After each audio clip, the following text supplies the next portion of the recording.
syarah.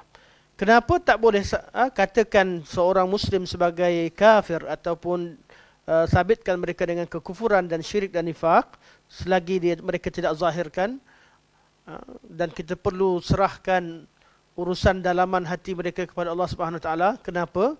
Kata Syekh, ini kerana kita disuruh menghukum dengan amalan zahir, atau kita disuruh menghukum seseorang berdasarkan kepada apa yang zahir. Dan kita dilarang dari membuat sangkaan dan mengikut sesuatu yang tidak ada ilmu tentangnya. Allah larang kita daripada melakukan sangka buruk terhadap seseorang. Kata Syekh, lianna qad umirna bil hukmi bil zahir, kita diperintahkan untuk hukumkan sesuatu dengan zahir. Bab hukumkan orang ni jadikan kebiasaan, jangan hukumkan hati orang. Jadikan prinsip kita, ada apa-apa selagi kita tak nampak dengan jelas, kita hukumlah dengan zahir. Jangan kita, saya tahu dia Ustaz, dia itu bukan ikhlas. Jangan. Walaupun kita tahu, mana kita ada kadang-kadang terlintas dalam hati kita, namun bukan secara mutlak. Kita akan bincangkan nanti kejap lagi. Kita akan bincangkan. Boleh sangka buruk pada setengah keadaan, bukan secara mutlak tak boleh sangka buruk. Tetapi Allah Subhanahu Wa Taala larang kita daripada melakukan sangkaan yang buruk atau melakukan satu zon kepada seseorang yang mana selayaknya dia disangka baik.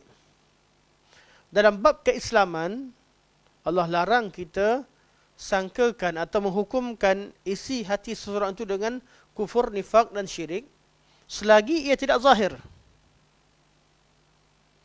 Tapi kalau dia dah zahirkan kekufuran, jangan sangka baik lagi.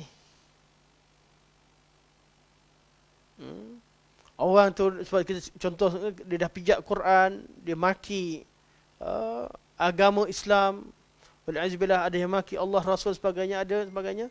Kita dah kata, oh dia ni sangka baik dengan dia, mungkin masa tu dia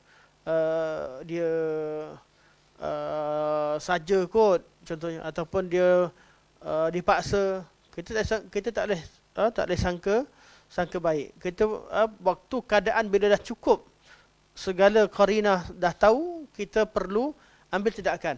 Tindakan apa? Panggil dia, tegakkan hujjah, iqamatul hujjah, beritahu, izalatul syubhah, buang mana apa yang kita kemungkinan yang boleh menyebabkan kita menghalang kita berhukum. Adakah awak tak tahu hukum? Adakah awak mabuk? Adakah awak masa tu dirasuk dan sebagainya? Tanyalah apa sahaja syubhah yang kita rasa ni, dan yang tegakkan hukum. Tapi kita tahu yang masuk kita sini adalah pemerintah lah, yang orang yang yang patut ataupun yang layak untuk memanggil, untuk melakukan tabayun. Jadi ada keadaan tertentu kita tak boleh husnuzan. Bila dizahirkan perkara tersebut, maka kita perlu hukumkan berdasarkan kepada zahir.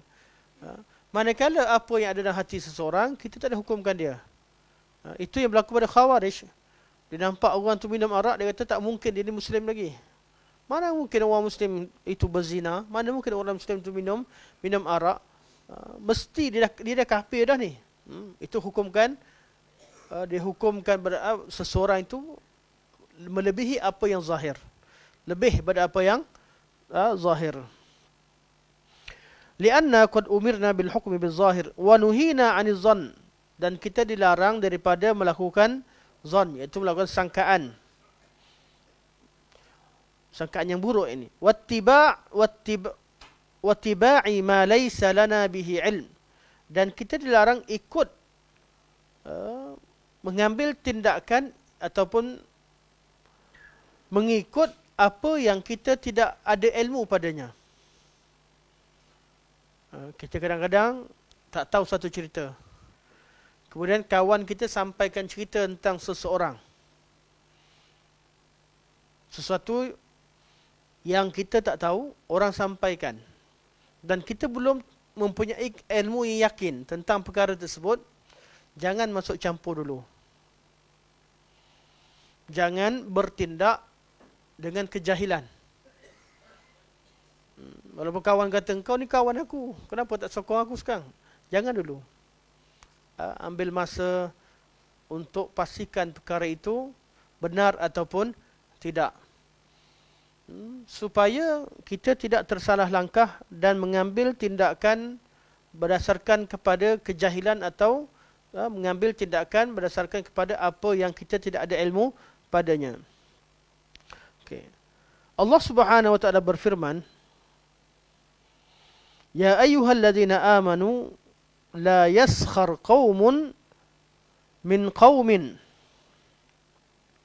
Wahai orang-orang yang beriman, janganlah satu kaum itu menghina suatu kaum yang lain.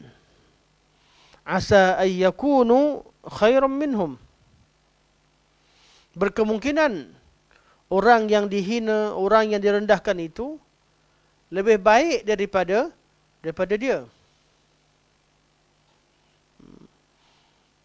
Kadang-kadang kita rasa kita dah betul lah. Masa tu. Walaupun kita rasa orang tu salah, tapi jangan hina orang dulu. Jangan hina. Bukan jangan hina terus. Allah larang. Tak boleh hina satu kaum. Ia jadikan kaum mukmin. Berkemungkinan mereka lebih baik. Rupa-rupanya kita salah faham. Rupa-rupanya apa kita faham itu hanya separuh cerita. Belum sempurna. Pengetahuan itu ada tingkatannya. Kita tengok ada kaul imam mengkritik imam yang lain pada setengah tempat, pada setengah keadaan.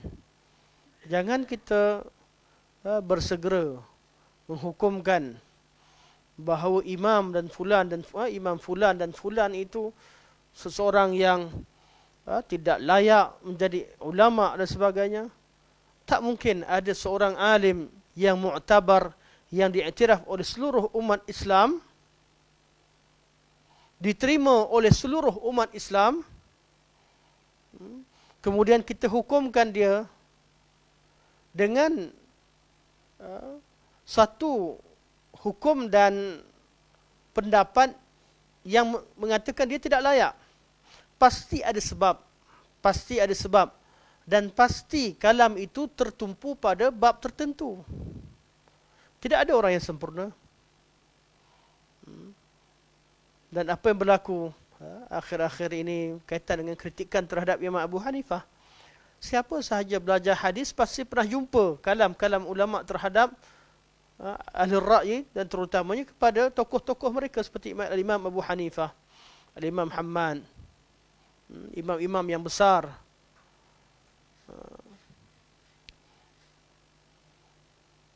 Kita temukan kalam tersebut, bukan tak pernah jumpa. Dan benda ni pun apa yang disebutkan oleh salah seorang pada pendakwah, bukan benda yang kita pernah dengar. Siapa belajar hadis pasti pernah dengar. Tapi kita dengar pendapat yang mempertahankan balik jawapan-jawapan. Dan jawapan daripada ulama-ulama ahli sunnah dari kalangan ahlul hadis yang mempertahankan Abu Hanifah. Jawapan daripada ulama Hanafiyah, itu tidak syak lagi. Yang mana kita perlu buka pendengaran, kita perlu buka perbincangan, dengar apa yang disampaikan, sehingga kita buat kesimpulan. Tak boleh ambil satu melalui bacaan yang terhad, kemudian kita rasa kita dah kaji semua perkara. Dan perkara ini tak nak ulas sebenarnya di Madinah Al-Munawwarah ketika kita ada subjek ad-du'afa. Dalam siapa yang belajar hadis ada subjek hadis satu sem itu belajar tentang perawi yang dhaif sahaja. Mempelajari perawi-perawi yang dhaif dan kita belajar fokus pada kitab-kitab yang membincangkan tentang perawi yang dhaif, dan ada kajian terhadap perawi-perawi tertentu. Antara yang disebutkan dalam bab kajian perawi yang dihukumkan dhaif pada setengah keadaan tetapi thiqah pada tempat yang lain adalah Abu Hanifah, Imam Asim, Imam Hafs, imam-imam yang besar. Malah perbincangan yang agak panas terhadap Al-Waqidi dalam hadis tak diterima, malah dihukumkan dengan hukuman yang berat oleh ulama hadis. Tapi dalam bab sirah masih diterima dan sebagainya. Dalam bab sejarah.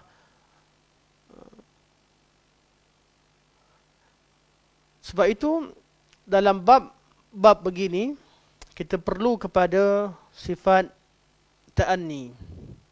Mana bertenang, nampak begini, buat kajian. Kita yakin macam mana sekalipun, cuba dengar pandangan di pihak yang lain. Tidak mungkin seorang yang diterima oleh seluruh umat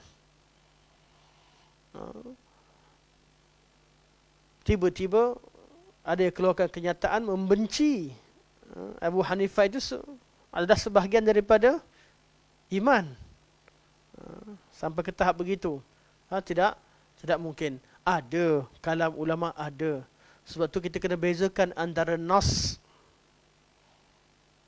Kita manhaj ahli sunnah, ada yang kata inilah kitab al-hadis, inilah kitab alim ulama sekian dan sekian, adakah awak tak terima? Tak macam tu. Pertama sekali kita kena bezakan antara nas Al-Quran dan As-Sunnah yang takkan ada kesilapan padanya. Nas. Lepas pada nas kita tengok pada ijma' salafus salih, ijma' sahabat. Urusan yang mereka telah ijma'kan jangan kita pecahkan. Selepas pada itu ada urusan qaul mereka. Ada khilaf antara salafus salih, masalah yang mereka khilafkan berkaitan dengan agama. Kita perlu lihat pandangan mereka dan tarjihkan. Dan inilah di urusan berkaitan dengan agama. Selepas daripada itu, cerita antara mereka, antara satu sama lain, kita perlu lihat benar-benar. Dan perlu tengok ada keperluan ataupun tidak. Kredibiliti seseorang itu dirujuk, dilihat, ataupun ilmu jarah wa ta'dil ditatbikkan apabila ada keperluan yang mendesak. Dalam bab ilmu hadis, asalnya cerita tentang keburukan seseorang adalah haram. Mana boleh cerita jaja orang ni, dia ni hafalan lemah. Pergi kelas ustaz tu dia ni sebut huruf sad tak jelas. Dia ni duk cerita kelemahan orang. Itu bukan ilmu jarah wa ta'dil, tak. Al-jarah wa ta'dil tujuannya untuk memelihara agama Allah. Bila berkaitan dengan hadis, kita perlu berhati-hati untuk menjaga keaslian. Sebab itu ilmu jarah wa ta'dil diguna pakai dalam ilmu hadis untuk menghukumkan rijal. Kerana dalam ilmu hadis itu kita perlu adanya perlu berhati-hati dan menerima hadis. Sebab itu hadis yang dhaif kita tak hukumkan sebagai maudhu'. Hadis yang dhaif, hadis yang kita KIV kan. Kerana kita belum sah perawinya adalah thiqah. Hadis palsu kita tolak habis. Hadis dhaif sebahagian, walaupun palsu sebahagian pada dhaif, yang paling teruk dan tolak habis. Hadis dhaif kita KIV kan sementara. Ada yang dhaif jiddan, dekat kepada kepalsuan, yang dihukumkan, yang kita muamalah dengan cara palsu. Tak boleh dikuatkan. Ada dhaif yang mana dia dhaif tapi dekat dengan sahih. Ada qarinah tertentu. Kalau ada qarinah, ada mutaba'at, ada syawahid, dia nak jadi hasan li ghairi. Kenapa begitu? Sebab dalam bab hadis kita perlu berhati-hati. Meninggalkan satu daripada sunnah tertentu kerana ianya lemah, kerana dalam perkara ijma', dalam perkara ini agama Islam, dalam bab perkara yang fardu, perkara yang ijma' dah lengkap, dah sempurna. Biasanya bab hadis dhaif ni bab berkaitan dengan urusan-urusan furu'. Meninggalkan satu sunnah itu dengan melakukan satu bid'ah, yang mana lebih berat? Tak buat satu sunnah, kurang satu sunnah, dengan memasukkan yang sesuatu bukan agama dalam agama, yang mana lebih berat? Memasukkan sesuatu dalam agama. Meninggalkan bukan berarti tolak, tak. KIV kan sementara. Sebab tu, dalam bab hadis yang dhaif, amalan ni, kalau orang buat, kita tak hukumkan apa-apa. Kata ada hadis dhaif dalam bab ini. Ada ulama yang kata dia hasan diamalkan, ada tak terima, kita letak begitu. Yang kita serang habis-habisan adalah yang palsu, yang memang bid'ah, buat benda baru, lepas tu dia kata dia agama, itu serang habis-habisan.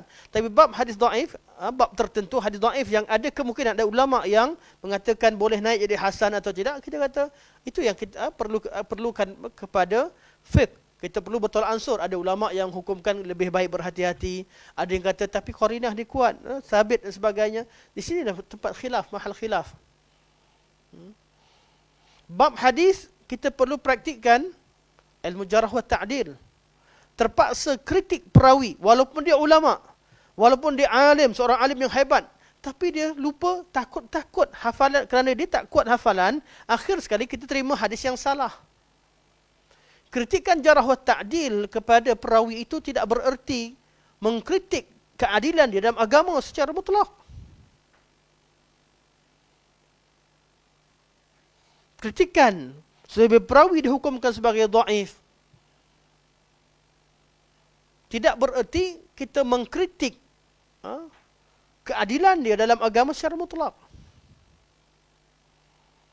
Sebab itu ilmu jarh wa ta'dil hanya diguna pakai pada tempat yang melibatkan agama. Asalnya hukum cerita keburukan orang lain, seperti ayat yang kita akan baca sekarang ni, hukumnya haram. Oleh kerana bertembung dengan kemaslahatan jaga agama Allah Subhanahu wa taala, masa tu baru boleh buka kelemahan untuk jaga. Sama juga kita cerita keburukan kawan kita, apa hukumnya? Haram. Tapi kawan tu dia pergi pinang adik kawan kita yang lain. Dan kita tahu, dia bukan tak ada kahwin, dia boleh kahwin lah. Tapi keadaan dia tu sesuai dengan orang lain, tak sesuai, kita tahu. Kalau orang pihak perempuan tahu apa kelemahan yang ada pada dia, dia takkan bagi. Maksudnya kalau kahwin sekalipun akan huru-hara. Bukan bererti dia ni jahat, tak ada siapa layak kahwin dengan dia, tak. Ada setengah keadaan, ada setengah keluarga, dia tak diterima satu kelemahan tertentu yang ditutup oleh pihak tertentu. Dan kita tahu perkara itu akan mendatangkan keburukan kepada hubungan kekeluargaan tersebut. Boleh tak kita buka kan? Buka dengan sekadarnya untuk jaga kemaslahatan. Kalau kemaslahatan yang kecil itu dijaga, kesihatan secara peribadi dijaga, lebih lagi berkaitan dengan kalam Rasulullah sallallahu alaihi wasallam. Kadarnya. Asal seorang Muslim itu adalah adil. Maksudnya kita nampak orang Muslim, kita bagi salam, kita baik. Jangan kita jadikan asas kepada muamalah kita pada orang Islam, jumpa jangan bagi salam. Kecuali yakin dia ahli sunnah. Wassalamualaikum. Kalau tak pandang muka dia. Ada orang yang mendahulukan barak sebelum wala. Ilmu yang dia belajar barak. Aku cek betul, kawan aku scan habis. Aku takkan bagi salam pada fulan, takkan kawan fulan, kecuali aku yakin dia ahli sunnah wal jamaah dalam sekian-sekian. Ada orang yang begitu. Sedangkan pelajaran berkaitan dengan wala' al-barra' di hujung. Kita belajar tiap-tiap bab ada wala' al-barra'nya, tapi wala' al-barra' dengan kadarnya. Bab tahdzir, bab hajar, bab pulaukan sebagainya, itu di hujung pelajaran. Mana mungkin seorang itu mampu menghajarkan, memulaukan seseorang, dia tak, selagi dia tak kenal usul dengan jelas. Yang boleh, dia katakan orang tu terkeluar pada ahli sunnah wal jamaah, dan dia ni tak, dia ni dah tak ada syubhat, dia ni tak ada, dah diiqamatul hujjah. Hujjah apa kalau dia sendiri tak ada hujjah?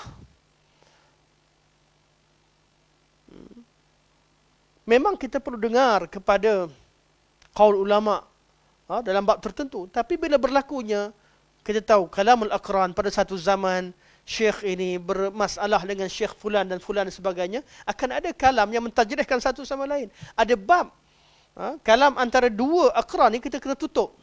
Anak murid pandai-pandai dah tutup. Padamkan pergaduhan antara guru-guru. Kadang-kadang guru dah baik dah salam, dah minta maaf, selesai dah.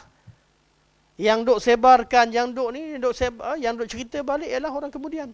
Kadang-kadang mereka dah kembali bertemu dengan Allah Subhanahu Wa Taala masing-masing. Pernah berlaku khilaf. Kemudian masing-masing dah bertemu dengan Allah. Kita jangan sebarkan lagi. Sebab kita boleh tahu apa masalah sebenarnya. Apa masalah sebenarnya. Kita boleh cek balik masalah ilmiah tersebut.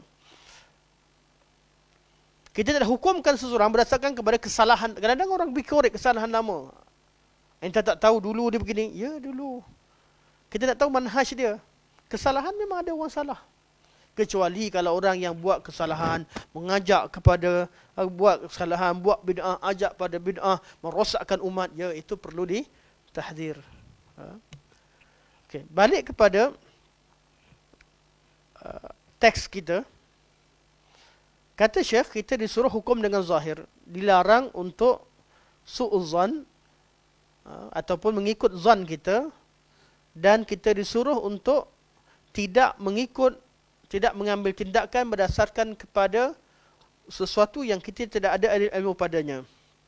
Firman Allah Subhanahu Wa Taala, Ya ayyuhalladzina amanu, la yaskhar qaumun min qaumin asa ay yakunu khairan minhum.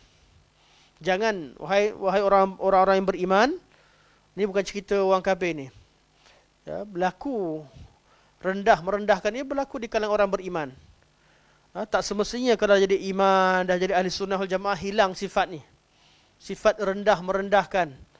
Sifat mengutuk dan mengata, itu wujud. Walaupun Allah, tapi Allah panggil, Ya ayyuhalladzina amanu. Artinya dia wujud di kalangan orang beriman. Di kalangan ahli sunnah wal jamaah. Tapi ada perkara yang perlu dihalatkan. Silakan Syekh.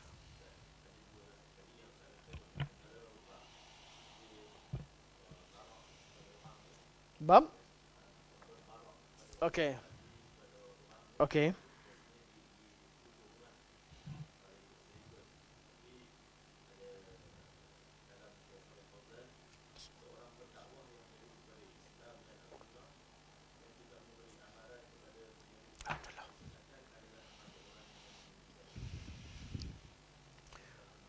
Betul? Seorang pendakwah yang menyuruh pada Islam, tidak mengingatkan umat kepada seseorang yang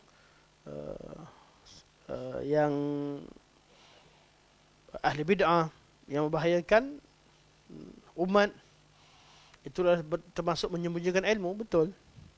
Kita tak hukumkan tentang menyembunyikan ilmu, kita hukumkan tentang adakah betul orang yang kita hukumkan sebagai mubtadi' itu mubtadi' yang layak untuk ditahdir. Masalah sekarang bukan bermasalah pada tahzir, boleh tahzir, tak boleh tahzir. Memang ada tahzir dalam Islam. Tapi layak atau tidak orang yang kita tahzir itu dengan hukum yang kita berikan. Tahzir itu juga bukan mutlak. Bukan orang tahzir secara mutlak, buang, habis kita. Tahzir apa hukum? Apa tujuannya? Kita ingatkan seorang, tahzir dan hajar. Kita pulaukan. Sebelum tadi kita ada tahzir, ada hajar. Apa tujuan kita pulaukan seseorang? Supaya dia kembali kepada sunnah. Tindakan sementara. Bukan dinukilkan daripada guru dulu, hajar, orang tu dah balik sebagainya, kemudian nukil lagi, ulang-ulang balik kesalahan, dan orang tu pernah kembali kepada sunnah. Itu yang saya sebut tadi. Orang pernah buat kesalahan. Ada di kalangan mereka dah kembali kepada sunnah. Dan mereka dah meninggal pun. Kemudian kita menyalakan api kemarahan dengan keluarganya, anak muridnya. Kita disuruh untuk menzahirkan sunnah, ajarkan sunnah. Bukan bab hajar ni, bab perintah untuk pulaukan sebagainya, ialah tindakan fatwa yang berdasarkan pada masa dan tempat. Masyayikh yang keluarkan tahzir pada orang tertentu, pada waktunya, pada keadaannya memang betul. Ada ijtihad yang betul, ada yang salah lah. Kita tak kata betul. Mana, kalau yang betul sekalipun, kita tak ada nukilkan fatwa kepada orang lain. Sebab tu kesalahan yang paling besar adalah menukilkan fatwa atau kias, melakukan kias terhadap fatwa. Syekh keluarkan fatwa terhadap fulan dan fulan di negara fulan-fulan pada waktu sekian dan sekian. Kita pergi ambil fatwa orang tu, pergi hukumkan satu dunia. Kalau syekh tahu apa yang dibuat oleh fulan dan anak-anak murid tertentu, bawa fatwa dia cerita tentang fulan, syekh boleh hukumkan seorang itu sebagai mubtadi' dengan keadaan tertentu, tak sama dengan kita hukumkan seorang mubtadi'. Fatwa salafus salih yang menghukum si fulan sebagai mubtadi' sebab mereka hukumkan sebagai ahli bid'ah yang pada waktu itu tak sama dengan orang yang kita hukumkan di kalangan kawan-kawan kita sebagai mubtadi'. Bukan masalah menjelaskan bid'ah itu memang wujud. Tapi layak atau tidak orang itu kita jatuhkan hukum hajar hukum tersebut. Siapa yang layak menghukumkan fulan-fulan untuk dipulaukan? Okey, kalau dia layak, adakah keadaan sesuai? Kita ni dah jadi ramai umat majoriti macam kat contoh Arab Saudi. Negara penuh dengan ulama sunnah. Kuat. Kuasa politiknya kuat. Negara sunnah. Ulama sunnah ramai. Tulabul ilmi ramai. Orang nak pakai jubah panjang sikit pun takut. Kena tegur dengan orang awam. Orang nak kuatkan muzik akan ditegur. Tak berani orang isap rokok. Suasana begitu. Walaupun sekarang ini dah mula wujud keadaan kita tahu ada sikit kuasa amar ma'ruf nahi munkar itu dilonggarkan, dikurangkan. Tapi suasana begitu wujud. Keadaan begitu, ada orang buat satu kesalahan, memang kesalahan dia buat tu di tengah masyarakat sunnah begitu, satu perkara yang kurang ajar. Di tempat sunnah begitu ramai, berani buat perkara yang sama. Tapi kita tak boleh bawa keadaan begitu, kias kat masyarakat kita. Berapa ramai orang sunnah kita? Di tempat kita berapa ramai? Keadaan politik bagaimana? Keadaan suasana berbeza. Sebab tu anda bukan menafikan. Sebab tu bila orang kata, ada yang kata kami nak belajar dengan syekh-syekh kami. Betul, kita kata syekh. Tapi kita kena faham. Nak hukumkan satu perkara itu bukan perkara yang mudah. Nak jatuhkan, kita bukan tengok pada buku kemudian terus sampaikan, tidak. Tengok pada maslahah. Fatwa yang dikeluarkan pada seseorang, kita bukan ambil nukilkan campak seseorang. Fatwa hukum haramnya rokok, betul, haram rokok kita yakin. Tapi kita tak boleh guna pakai pada semua tempat di tempat kita. Jumpa orang masjid, kita cerita haram. Tapi setengah keadaan meletakkan fatwa sesuai tidak menukilkan pada waktu tertentu, tengok pada keadaan. Antum pergi kat setengah negara, setengah tempat, yang mana tuan guru sekalipun isap rokok, dan kita jadi sebagai, masa itu sedang diterima, orang sedang dengar cakap kita ada perkara yang perlu kita tangguhkan, ada perkara yang kita sampaikan, dahulukan dan sebagainya. Itu perlukan husnuzan sesama ahli sunnah wal jamaah. Orang yang tak pernah terjun ke dalam masyarakat yang banyak maksiat, banyak bid'ah, banyak khurafat, dia mudah cakap. Mudah hukumkan orang ni, pendakwah ni dah habis, dah mumayyi', pendakwah ni begitu-begitu. Kalau dia terjun ke masyarakat yang penuh dengan syirik, khurafat dan sebagainya, dia tahu ada perkara yang perlu ditangguhkan. Dah syirik depan mata, cerita tentang rokok, muzik, ditinggalkan sementara. Bukan dia mengiyakan, tapi keadaan tidak mengizinkan. Begitulah keadaan kita berkaitan dengan masyarakat sunnah. Kita tak ramai, Syekh. Tak ramai. Orang yang faham tentang sunnah Rasulullah, yang nak datang, yang mula nak belajar tak ramai. Jangan kerana tindakan kita menghalang orang untuk memahami dan belajar sunnah. Jangan kerana perangai kita menyebabkan orang lari dari sunnah. Bukan tak boleh pertahankan sunnah, bukan tak boleh bertegas, tapi perlu kepada hikmah. Yang mana tindakan ketegasan kita menarik orang untuk dekat dengan sunnah. Bukan ketegasan kita itu, ketegasan tidak kena tempat, melarikan orang pada sunnah. Jadi bukan masalah pada fatwa. Ramai orang, bila kita cerita, dia bawa fatwa. Kita kata, kita baca fatwa bukan tak tahu. Tahu fatwa tersebut. Tetapi sesuai atau tidak. Kias terhadap fatwa adalah satu jenayah ilmu yang besar yang berlaku dalam dunia Islam. Apa jenayah ilmu? Bukan salah. Okey. Fatwa, kenapa kita baca fatwa? Untuk faham macam mana cara seorang ulama menghukumkan berlaku peristiwa pada zaman mereka, keadaan dia, macam mana dijatuhkan. Dari situ kita bawa datang dengan bawa kepada sebagai panduan. Bukan itu fatwa itu diukilkan, tidak panduan. Tengok keadaan kita sesuai atau tidak. Sebab tu tiap tempat tu ada muftinya. Sebab tu tiap-tiap negara, tiap-tiap tempat ada muftinya. Kenapa? Kerana lihat kepada kesesuaian tempat. Cuma yang dikritik kita mufti ada ramai, ada banyak mufti. Adakah ada perbezaan antara negeri-negeri yang lain? Di dalam uruf yang sama sebagainya, perlu ada, itu perbincangan lah. Tapi kalau tempat yang memang berbeza bahasa, beza budaya, beza keadaan sebagainya, memang perlu pada mufti yang tersendiri. Silakan silakan.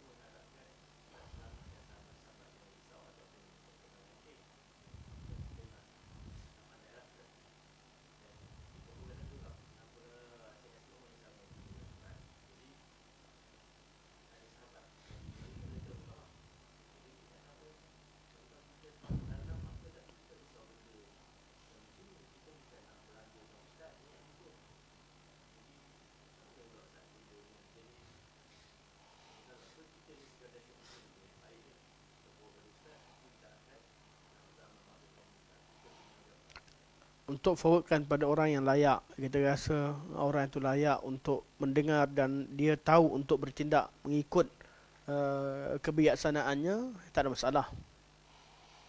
Tapi kalau kita tahu tindakan itu akan menambahkan lagi keburukan atau tidak menyelesaikan masalah, yang ada adalah hanya menambahkan kekeruhan, jadi tindakan itu salah. Tapi tindakan untuk menyelesaikan, cari jalan penyelesaian, tak ada masalah. Malah kadang-kadang, malah dicadangkan, kadang-kadang bila ada berlaku masalah tertentu secara ilmiah, dicadangkan untuk diadakan pertemuan, untuk bincangkan. Jadi artinya, itu termasuk dalam watawasau bilhaq. Berpesan-pesan pada yang hak. Kadang-kadang, kita rasa kita betul. Duduk betul-betul bincang baik-baik, rupanya kita salah faham. Cuma zaman sekarang ni, zaman ramai orang suka pengikut. Zaman yang orang seronok kalau ramai followers, ramai likers. Ni kalau kalau kita buat status orang tak like, dia jadi kecil hati. Kenapa orang tak like? Tolonglah like aku punya status contohnya. Atau bila buat live orang tak ramai sebagainya.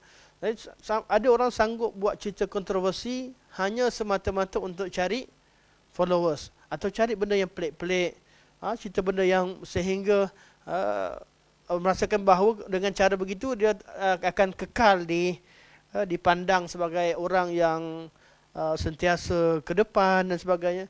Perkara ini yang kadang-kadang wujudnya perkara pelik-pelik. Sebab tu seorang pendakwah, dia tak perlu benda yang kontroversi. Syekh Muhammad bin Abdul Wahab tak ada ni carinya isu pelik-pelik. Itu dakwah. Apa yang membezakan dakwah Syekh Muhammad bin Abdul Wahab dengan dakwah yang lain? Pendakwah ramai. Tapi Syekh Muhammad bin Abdul Wahab dikagumi, topik yang dibawa adalah topik yang asas, dasar dan boleh mengubah masyarakat. Walaupun simple. Bukunya simple, matannya simple, hafal. Tapi itulah yang mengubah masyarakat. Dan itulah yang diperlukan oleh masyarakat. Nak cerita tentang fiqh 4 mazhab apa? Orang tu tengah buat syirik kufur, tengah pergi ramai kan.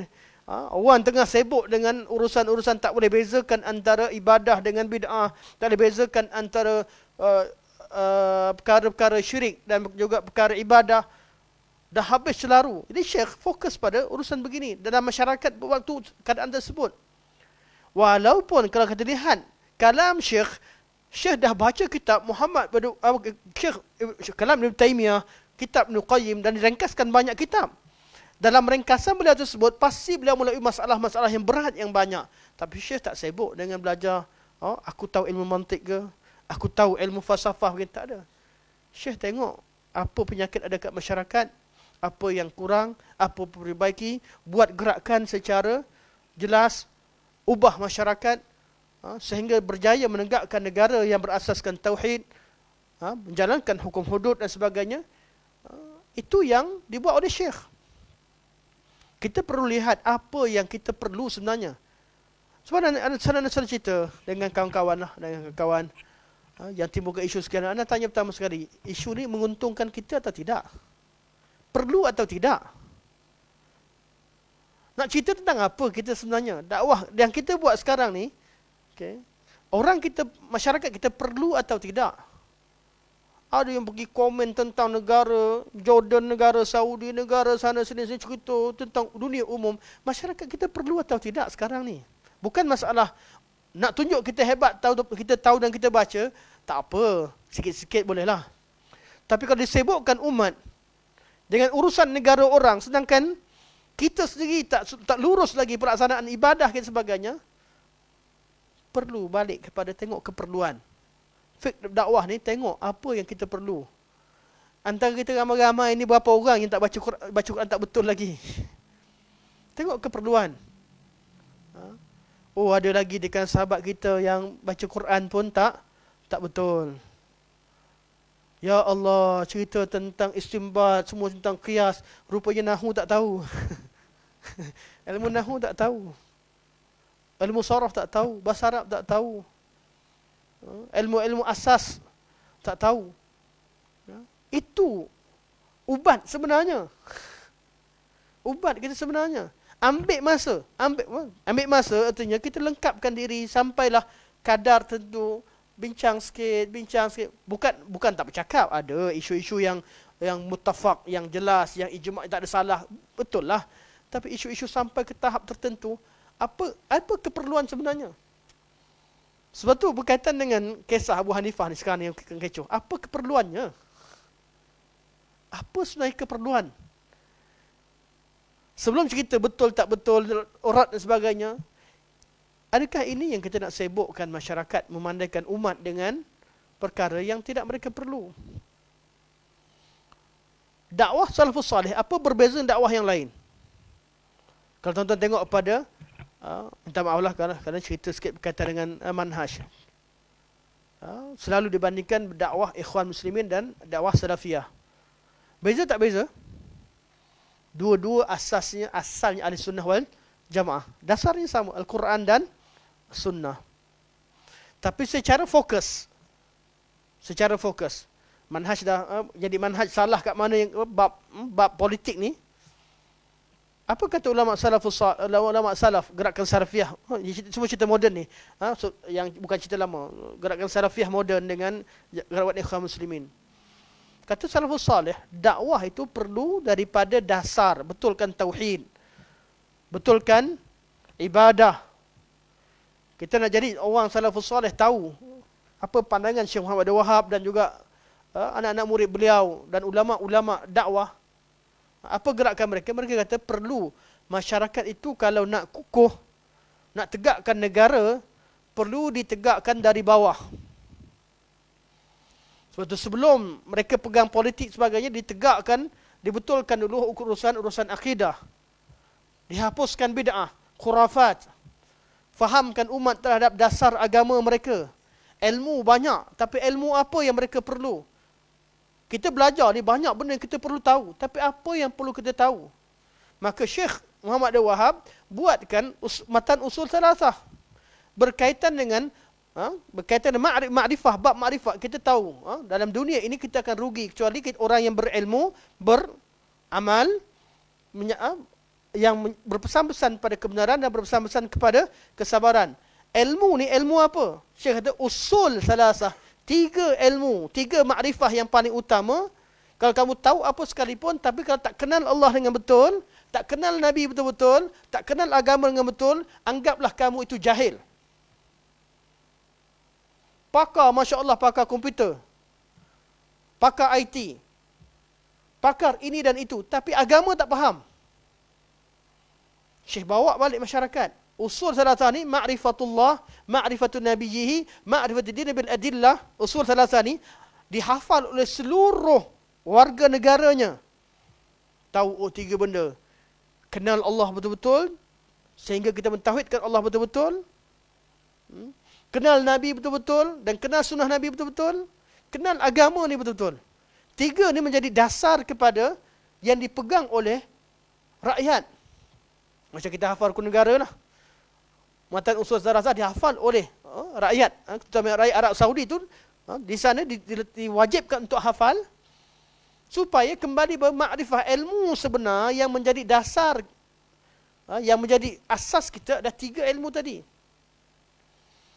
Nampak simpelnya lah usul salasah, ma'rifatullah, ma'rifatun nabiyhi, ma'rifatul din. Tapi Syekh kata bil adillah, dengan dalil. Dengan dalil sebenarnya tak simpel. Kita dah hafal dah bil adillah, dengan dalil-dalil. Nak belajar senang, tapi sebut dalil je orang marah ramai. Sebab orang boleh bercakap tapi tak ada dalil. Dasar ni Syekh letak sebagai satu dasar dihafal oleh seluruh pelajar, daripada tadika, daripada orang tua, daripada hajat, daripada satu kemah pada satu kemah yang lain untuk badu, semua hafal. Mewujudkan masyarakat yang bila belajar nakkan adillah, nakkan dalil, berkaitan kenal Allah, kenal Nabi, kenal Rasul. Ini jiwa pendakwah. Sebab tu kalau ada orang kritik, buku Syekh Muhammad Wahab tak ada ilmiah, tak ada tinggi-tinggi, memanglah. Buku beliau tak fokus ke situ. Kerana beliau tahu apa yang diperlukan oleh masyarakat. Itu yang kita perlu pendakwah kita. Apa sebenarnya orang kita perlu? Kita kata, ajak orang kepada sunnah. Kembali pada sunnah. Okey, orang dah masuk dah dalam kelas. Apa lagi sunnah nak bagi? Apa lagi sunnah? Dah ramai orang nak ikut dah. Orang like. Dalam YouTube orang ramai sokong. Dalam FB ramai sokong. Dah jadi sunnah ni. Apa nak dapat? Tak jumpa sunnah, tu kritik orang dah. Ajak pada sunnah. Ajar dulu. Zikir pagi petang dah hafal ke belum? Kalau cek seorang-seorang. Cek zikir pagi petang. Amalan-amalan zikir.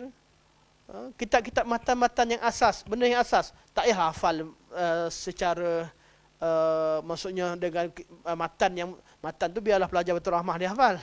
Yang betul-betul pelajar yang betul-betul. Kita paling tahu usul salasah tu apa. Mana kawaid arba' tu apa.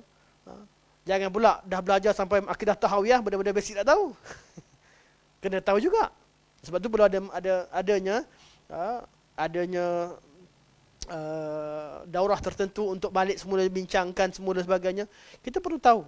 Dan kena tahu sebab kenapa Syekh letakkan matan tu. Sebab ramai, atau usul salasah, kalau kita belajar, sangat simple. Tapi di sebalik, kenapa ianya ditulis? Kenapa? Apa sebenarnya yang dikehendaki? Kita akan nampak kepentingan dia. Masyarakat kita perlu pada apa? Masyarakat umum, masyarakat Islam, balik pada masyarakat yang inginkan agama, masyarakat yang ahli sunnah, masyarakat yang ahli sunnah salafiyah. Ada ahli sunnah yang mengaku sebagai ahli sunnah, ada yang betul salafiyah. Salafiyah pula ada salafiyah ini dan itu, tak boleh sebutlah. Tiap-tiap itu perlu apa yang mereka perlu. Dan semua ni keluarga ini adalah saudara-saudara kita. Perlu berikan ubat pada tempatnya. Tiba-tiba orang tak sakit, kita sembuhkan racun. Betul suruh bersihkan semula. Tak boleh. Tak boleh bawa syubhat dalam masyarakat. Masyarakat jangan dididik dengan syubhat. Cerita-cerita yang berlaku sekarang syubhat. Masyarakat, di mana sunnahnya, di mana menyelesaikan masalahnya. Ada yang sibuk cerita tentang Al-Mahdi keluar bila dan bila. Ada yang sibuk cerita tentang Abu Hanifah, ada yang sibuk cerita. Kita sibukkan dengan benda-benda begini. Sebenarnya, ianya belum, bukan benda itu tak ada ilmiah, ada ilmu, ada orangnya, ada pakarnya. Tapi perlu apa? Perlu kepada fiqh orang yang menyampaikan. Ilmu dakwah sangat penting. Ilmu dakwah sangat penting. Malah kita tengok pada Quran. Quran turun. Apa mukjizat Quran? Mukjizat Quran apa dia? Yang utama. Ya? Hudal linnas. Tapi apa mukjizat Quran? Yang sesuai dengan masyarakat ketika itu? Walaupun Allah Subhanahu Wa Taala boleh tunjukkan segala mukjizat pada manusia. Tapi Allah turunkan Quran, mukjizat Quran dasarnya adalah bahasa. Kerana orang Arab di tengah bangga dengan syair dia, bangga dengan kefasihan dia. Datang Quran, mukjizat utamanya adalah datangkan Quran seumpamanya adalah berkaitan dengan bahasa itu sendiri. Allah cabar orang Quraisy dengan kefasihan mereka, datangkan Quran seumpamanya. Kerana zaman itu penyakit dia. Itu penyakitnya. Ketika Nabi Isa datang, kan, zaman Bani Israel dan juga zaman masyarakat di Syam ketika itu yang mahir dengan ilmu perubatan, sembuhkan pelbagai penyakit. Allah datangkan mukjizat, Nabi Isa sembuhkan penyakit-penyakit yang mereka kata tak boleh diubati. Sakit kusta, sampai pada tahap orang mati boleh dihidupkan. Itu baru mukjizat sesuai dengan keperluan setempat. Zaman Fir'aun, sihir ahli Fir'aun. Dengan sihir-sihirnya Allah datangkan mukjizat sesuai dengan keadaan umat ketika itu. Jadi kalau nak cabar golongan yang ahli bid'ah sekalipun, cabar sesuai dengan sesuatu yang menyebabkan mereka tunduk. Apa yang perlu. Itu kalau ahli bid'ah kepada orang kafir dan sebagainya. Tapi untuk mengubati, semua Nabi akan berikan sesuatu yang diperlukan oleh umat. Jadi macam mana Ustaz? Ini ramai ni. Ya, ada perkara yang disepakati semua orang perlu. Belajar asas akidah, belajar asas ibadah. Kita nak cari ubat yang banyak tu susah. Jadi mula daripada basic. Itu yang membezakan dakwah salafiyah. Yang bermula pada bawah bina dengan fikrah ulama salafiyah moden nak cerita. Bina daripada bawah, dari situ akan lahirnya, dari mereka terlantiknya pemimpin-pemimpin. Akhir sekali akan membentuk satu pimpinan atas yang kuat. Dan itu mereka berbeza dengan dakwah ikhwan ketika di zaman yang sama, zaman moden. Ikhwan kata yang penting pegang politik dulu. Lepas tu kita terapkan ke bawah. Pada zaman tersebut, zaman awal, dah ada gerakan dua manhaj begini. Dakwah salafiyah, nampak wujudnya negara Arab Saudi. Dakwah ikhwan yang datang, walaupun selepas salafiyah, yang kata ambil pemerintahan dahulu, tak boleh tengok perbezaan, jangan cerita pasal akidah banyak. Walaupun akidah diajarkan, tapi tak boleh itu sebagai dasar. Yang penting dapatkan undian, dapat sebagainya. Kita pegang pemerintahan dulu. Kekal atau tidak? Kuasa, ada pegang kuasa. Tapi dah pegang kuasa, yang bawah ni macam-macam kepala. Tak mudah nak handle orang yang tak faham dengan agama ni. Tak mudah. Tanpa syak, orang-orang sama ada daripada ikhwan atau salafiyah, orang-orang yang ingin kebaikan. Kita bukan cerita tentang kesalihan, tak.